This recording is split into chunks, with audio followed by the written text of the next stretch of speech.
Do you suffer from chronic pain? Do you feel like your life is consumed by this pain and you see no way out? Not only that, you also don't sleep very well and always feel tired. You have chronic gut issues like constipation and diarrhea. You always suffer from anxiety and migraines. You go to see chiropractors or massage therapists, but does the pain come right back in 2 days? Have you ever thought that there could be one underlying unifying cause for your conditions? In chronic pain patients, our brain adapts in a specific way. The amygdala, our emotion center, and hippocampus, our memory center, ring alarms even when there's no actual stimulus for pain. Our brain gets conditioned to feel pain even with small stimulus, and eventually it triggers pain sensation even with no stimulus at all. In chronic pain patients, our brain gets better at feeling pain. In chronic pain, we have to retrain our nervous system. If we don't, it becomes nearly impossible to overcome pain. In 2016, the European guideline for fibromyalgia, a chronic pain condition, included helpful tools like aerobic exercise, cognitive behavioral therapy, meditation, and mind-body exercise such as yoga and tai chi. These tools address both the physical and emotional component of pain. They transform self-limiting thoughts, negative emotions, and chronic pain that goes with them. Quality sleep is also key in healing from chronic pain. If the brain doesn't get the rest it needs, it won't process pain signals properly. In this video, we'll learn about 3 big categories of pain and how to build healthy routines to conquer chronic pain. Hello everyone, my name is Dr. I'm a board-certified rheumatologist who practices integrative medicine in Hawaii. I'm also a medical acupuncturist. In Western culture, we often put a lot of emphasis on medical therapy alone. The thing is, it's very difficult to heal from chronic pain with just medication. Most of you have heard of chronic pain condition called fibromyalgia. According to a 2004 study for fibromyalgia, one of the most common treatment options, amitriptyline, only provided modest improvement in about 25 to 40% of patients. That's modest, not a home run, okay?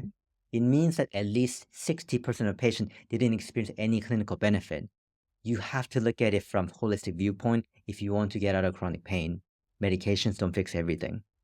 Did you know that there are 3 different categories of pain? It's important to know them and optimize your lifestyle to heal from each of them, okay? They are nociceptive, neuropathic, and nociplastic pain. I know they sound complicated, but let me break it down for you, okay? Nociceptive pain is when our pain receptor detects something wrong, like a cut on your finger. If you have chronic autoimmune disease like rheumatoid arthritis, the joint inflammation triggers your pain receptor. It's like your alarm system telling you, hey, there's something wrong here. Second, neuropathic pain is something irritates the nerve itself. For example, poor neck alignment, pinched nerve in the neck, causing numbness or tingliness down your arm. The same thing happens with sciatica, where nerves are pinched in the low back. Neuropathic pain also includes diabetic neuropathy, where nerve cells get damaged by high blood sugar, causing numbness and tingliness. Nerves don't like high blood sugar. For a diabetic patient, your PCPs check sensation of your toe, right? They are checking for integrity of your foot nerves, making sure they are alive, right? Third, nociceptive pain or central pain comes from maladaptation of the brain. When the brain receives pain signals all the time, it adapts to process pain more efficiently. The brain gets better at feeling pain. Over time, less stimulus triggers pain. Eventually, even without any stimulus, we feel pain. Fibromyalgia is a nociplastic pain. It can start from common back pain or neck pain if we don't address the underlying alignment issue on time and let it persist. According to studies, 20% of patients with autoimmune rheumatic disease such as rheumatoid arthritis also eventually develop fibromyalgia. It will be especially true if the disease remains active, inflamed for a long period of time. Many of chronic pain studies are done using functional MRI. Functional MRI can detect where oxygen-rich blood is going in your brain. In a study on fibromyalgia patient, the insula, a region of brain that processes pain, it's a pain center basically, lights up with high metabolic activity. A lot of oxygen-rich blood goes there. In fibromyalgia patient, the insula is always busy firing all the time because they are in pain all the time. Recent studies also show that the amygdala, our emotion center, lights up alongside the insula. Further, the memory center, the hippocampus, is smaller in size in chronic pain patients. Let me explain to you in another way. During evolution, our brain evolved to keep us alive. When we run into danger to our existence, like the tiger, we feel fear as an emotion. That fear is linked to our memory so that we don't repeat the same dangerous behavior. Emotions linked to memory stick in our brain long term. We are designed this way for survival. You probably remember exactly where you were and what you were doing on 9/11 because it created such intense fear and emotion that the memory became deeply engraved. But nobody remembers what they were doing on September 1st of the same year. Pain, emotion, memory, they are a set involved in survival mode. They make up the alarm system and they work together to guarantee our survival. But there's a problem. Our civilization evolved way quicker than our brain evolution can catch up. And there's an old software in our brain that doesn't fit the current modern lifestyle. We no longer have tigers in our neighborhood, nor do we worry about poisonous food or dirty water. Imagine a tiger launching at you. You go into fight or flight, body makes adrenaline, your heart rate goes up so you can fight or run away. Let's say we run away, okay? After you escape, you calm down and return to homeostasis, relaxation within about 30 minutes. Now, instead of tiger, imagine a mean colleague who sits next to you for 8 hours a day. Your brain rings the same alarm system, the fight or flight. The brain cannot distinguish between a life-threatening danger like a tiger and social stress from a mean colleague. They push the same button, but you can't easily escape your colleague. You have to sit next to that person for 8 hours a day to make a living. You might come home feeling negative about bad interactions and even go to bed dwelling on it, and that person will be there tomorrow. That means you're in survival mode for most of awake times, and that's not healthy. When you feel fear or stress, your body makes adrenaline and long-term stress hormone cortisol. In the long run, these hormones lead to poor quality proteins in your body. Proteins are the building blocks for your body. If a hurricane is going through your town, you're not going to renovate your bathroom, right? You're just trying to survive. Your body is making whatever it can to get by. Over time, adrenaline and cortisol can be toxic to our immune system, affecting the whole body, causing chronic inflammation. It's like you have your foot on exo pedal 24/7 and car eventually break down. All resources go to the fighting muscles, like your shoulder, always tight, right? While non-essential functions for immediate survival like digestion shut down. This leads to chronic constipation and diarrhea. On the other hand, if you feel positive emotions like love and gratitude, your body makes happiness hormones such as oxytocin and you return to homeostasis, relaxation. In homeostasis, you have leftover energy for repair. This is how you heal. Sympathetic overload, basically too much fight or flight, and also chronic stress are the main causes of chronic disease. Let me extend a little bit further on chronic stress here. Effect of childhood trauma is well studied in autoimmune disease population. For fibromyalgia, a 2022 study on 88 female participants reported that 70% of fibromyalgia patients met the diagnostic criteria for PTSD, particularly from events in childhood and early adolescence. PTSD is post-traumatic stress disorder. Fibromyalgia primarily affects female. 75 to 90% of fibromyalgia patients are females. There are similar studies connecting the role of adverse childhood trauma with cancer and heart attacks. Why is it important? During childhood, we form our deepest beliefs and sense of self-worth. Trauma can significantly impact our subconscious belief about ourselves. I often talk to my patients about the inner child concept from psychology textbooks. When a child has unmet needs, rather than asking what the hell is wrong with my parents, they think there must be something wrong with me.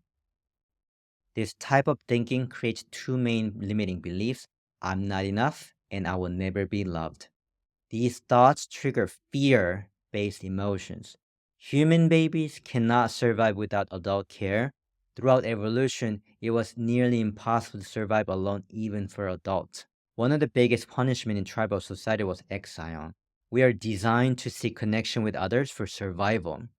When we don't get the connection and love from others, we feel fear. In the modern society, though, survival is different. Let's say you're a 30-year-old with stable job. In developed countries, we don't have to worry so much about shelter or food. As I mentioned earlier, social interactions like meeting colleague or meeting project deadlines or thoughts about money push the stress button, not tigers. If some people don't like us, we just need to find other friends, more loving friends. But we all have fallen for the trap created by the outdated software in our brain, so we do need to retrain our brain. Stress and anxiety significantly worsen chronic pain. That's what studies say. We can change our thoughts and emotions through training. Let's switch gear and talk about why diseases happen. In Western medicine, we don't talk about why chronic diseases happen. According to traditional Chinese medicine TCM, here's how chronic diseases develop. In a healthy person, energy flows constantly. When emotional or spiritual trauma occurs, the body keeps score. Emotional and spiritual trauma get stuck in the body, in the fascia more specifically, blocking normal energy flow, eventually causing diseases. All the important nerves and blood vessels are in the fascia. In Chinese medicine, meridian points are located in the fascia. Acupuncture needles go into fascia to release stuck energy and re-establish flow. This is how people heal. There are more to the cause of diseases. There are two main categories of causes of diseases. There are internal causes and external causes. Emotional and spiritual trauma, as we mentioned before, are internal causes of diseases. We talked about this already. Lifestyle factors are external causes of diseases. In the US, lifestyle causes are huge. Many of us eat junk food like ultra processed meat, like spam, and refined sugar like soda, which fuel chronic inflammation. We also live sedentary lifestyle. We sit at our computers too long without alignment exercise. Our psoas muscle gets so tight, pulling our low back, causing back pain. Our shoulders roll forward and our neck follows. Over time, our misaligned bodies start to hurt. People often say CrossFit is a bad sport because it causes injuries. It's not the sport itself. It's that we bring a misaligned body to the gym and lift with poor form, causing injury. So regular exercise for proper alignment is essential. So here's the most important part of the talk. What do we do in order to heal? Routine makes you who you are. If you have healthy routines, you will heal. If you have unhealthy routines, it will make you sick. This is the healing protocol I prescribe to my clinic patients. There are 4 levels: exercise, nutrition, mindfulness, and sleep. These address the underlying causes. Number 1, exercise. Exercise has 2 main purposes. 1, when we exercise, our energy producing organs, mitochondria, produce energy more efficiently. We are designed to move our body, so to make energy efficiently, we need to exercise. Number 2, we need to exercise for proper body alignment. Our body is like a bridge. If you have chronic right knee problem, other areas like your ankle or the opposite knee start compensating, eventually they burn out and pain can travel to your low back, upper back, neck, and head, causing migraines, poor sleep, and more pain. This is a vicious cycle. Exercise is a huge component of healing. I know you're busy. I know you're tired, but you get what you put in. If you haven't exercised in a while or you've been hospitalized a couple of times in the past 5 years, you might want to start with physical therapy. Long term, I often recommend yoga or Tai Chi. I literally put everyone over 70 in Tai Chi class. Mind body exercises like yoga and Tai Chi address alignment over time. They also move stuck bad energy from your fascia. But bottom line is that the best form of exercise is what you can do consistently. Start somewhere. Walking is a good idea. If walking is hard due to knee pain, find a pool and walk into the pool so that water can unload weight from your knees. I also send many patients to acupuncture to help them with pain and insomnia. Number two, nutrition. There are one common factor in healthy diets such as Mediterranean diet, DASH diet, and anti-inflammatory diet. They are all plant-rich diet. Don't get lost in the detail. Simplicity is power. I tell patients to imagine a plate in front of them. 70% of the plate should be veggies. Phytochemicals in vegetables cool down inflammation. Food is medicine. For protein, fatty fish like salmon, sardine, mackerel are good. Tofu, legumes are good. Reduce red meat consumption. Drink 60 to 80 ounces of water for hydration. 70% of our cells are made of water, so we need water, clean water. Avoid ultra processed meat and refined sugar. Start reading labels on your drinks. They'll probably say refined sugar 19 gram per serving. Diet Coke is not okay. Coke Zero is not okay either. Avoid artificial sweeteners. Eat like your great grandparents before ultra processed food and refined sugar touch the table. That's the start. 50% of fibromyalgia patients have gut issues like IBS. So clean eating is essential. In some patients, avoiding gluten or dairy or following a low FODMAP diet can help. It's wise to include a nutritionist into your care team if you have frequent diarrhea, constipation, and bloatiness. Number three, mindfulness. I recommend meditation training for everyone. Meditation helps us overcome limiting thoughts from trauma and stay in touch with positive emotions, allowing us to remain in homeostasis, not inflammation. Again, our brain is evolutionarily designed to ensure our survival by detecting threats. It's a threat detecting machine, evolutionarily. Our brain wasn't designed to make us happy. If you don't train your mind to stay positive through meditation, external influences like the stressful news and situations will pull you right into fear. The ultimate goal of any spiritual practice, such as meditation, is to stay in touch with positive emotions like love and gratitude throughout the day and be more of love today than the day before. That's it. Our negative thoughts don't define who we are. I mentioned the effect of adverse childhood events on health, but if you had perfect parents who taught you that your love is self, you wouldn't have those negative thoughts about yourself. So our negative thoughts don't define who we are. We can all change our negative thoughts with training. I feel fortunate to practice holistic medicine. Many of my patients share their trauma with me, trauma they weren't able to share with others. Holding it in can contribute to stress and disease in the long run. Some of us have been through really difficult past. Even so, I'm honored to witness families reuniting, fathers talking to daughters again, and patients saying, I love you for the first time. It's incredible. I believe everybody can heal in different ways if we put in effort. I'm going to sidetrack here a little bit. Hearing all these traumatic stories, some days the negative energy really bring me down. Had I not practiced yoga to clear negative energy afterward every single day, I would probably be in a very bad shape emotionally and spiritually. Yoga is a form of meditation. Not only it aligns our body, it also aligns our mind. It originated as a sitting meditation, but teachers found that stretching or compressing the fascia through movement helps release stuck energy more effectively. It's a form of moving meditation. You connect with the creator, download love, and use it to flush out negative energy stuck in the fascia. It's really helpful to start with meditation training to eventually apply it to yoga practice. I wake up at 5, meditate for 1 hour before heading to work, and then go to yoga studio after work to practice moving meditation for an hour every evening. It keeps me not only sane, but happy. So in total, I meditate 2 hours a day. I overcame 15-year-long chronic pain through meditation yoga, I used to feel miserable. I didn't think that I would feel this way again. I taste the juice and I'm never going back.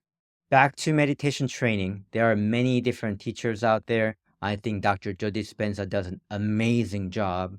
A clinical trial called Quantum Study has been going on for 4 years in collaboration with UCSD, looking at the health effect of meditation. It's an exciting time in holistic healing. For meditation training, for my clinic patient, I recommend Source It's Within You, a documentary on the big picture with testimonials and research at UCSD. For those patients who enjoy reading, Becoming Supernatural book by Dr. Joe Dispenza to learn more about meditation. For those who learn better via video course, there's a progressive course online. For meditation itself, tuning in with your heart, a meditation available on Dr. Joe website is a good place to start. I have my clinic patients who start meditating once a day and increase to twice or 3 times a day. It's 30-minute long. There was a study that compared the effect of MBSR meditation training versus escitalopram in the treatment of anxiety.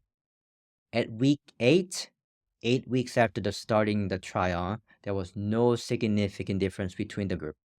I'd rather do 30-minute meditation 3 times a day. What would you do?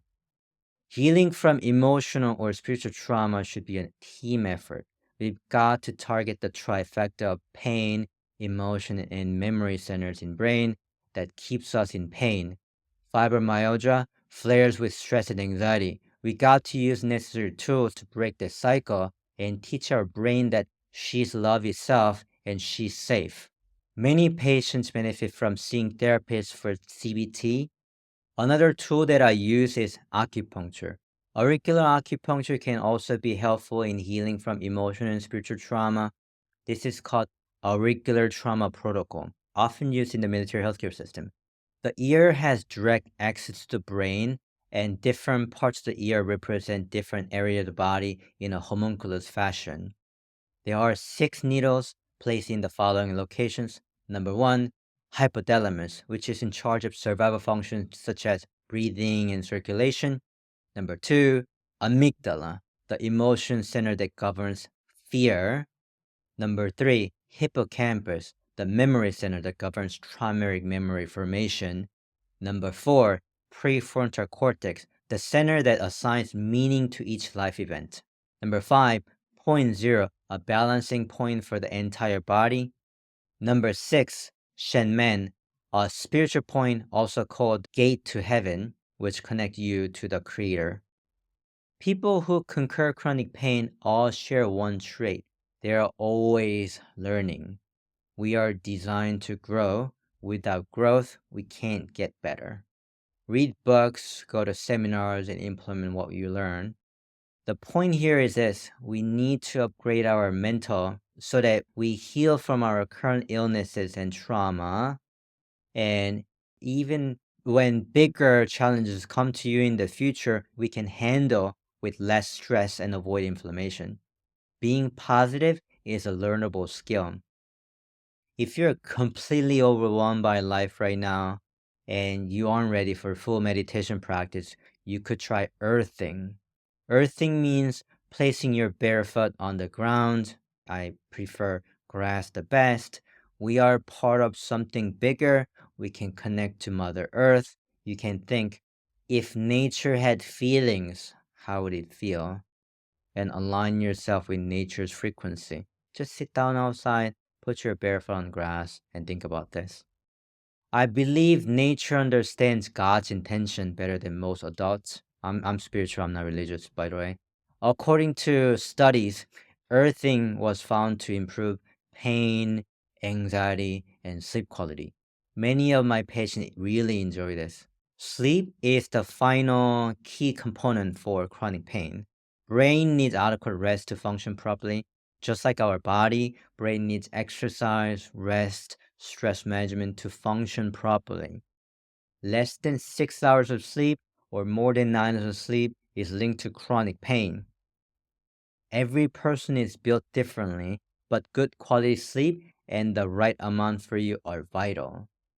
Focus on good sleep hygiene. Stay away from electronics 1 hour before bed, where they're blue light, disrupting our sleep cycle. Try to keep a regular sleep schedule. Don't drink too much water before bedtime if it makes you wake up to pee. A gentle massage on your neck or back with massage ball may help you sleep better. My patient often use the crossbar. Depending on a person, they either place against the wall or on the ground and apply gentle pressure to release tension from tight fascia on the neck and back. Imagine a daily mini deep tissue massage. If you struggle with insomnia due to overthinking or anxiety, bedtime meditation can help. In summary, there are three types of pain: nociceptive, neuropathic, and nociplastic. They can overlap, but in the big picture, to heal and prevent from nociceptive pain from chronic inflammation, focus on a plant-rich diet and remove toxins. For neuropathic pain, address alignment issue and consider acupuncture. For nociplastic pain, central pain, practice meditation, use tools like CBT, see your therapist, and optimize your sleep. Consider your body as a car. We need exercise and alignment to keep our tires aligned and engines working properly. Nutrition is fuel. In order to heal, you need quality fuel, not contaminated fuel. Meditation addresses the driver. Who's driving your car, an anxious person or a person at peace? Lastly, for sleep, are you running your car without rest or giving it time to repair at night? It makes a big difference. If you keep doing the same thing over and over, nothing changes. Healing from chronic pain requires transforming our routines for both physically and emotionally.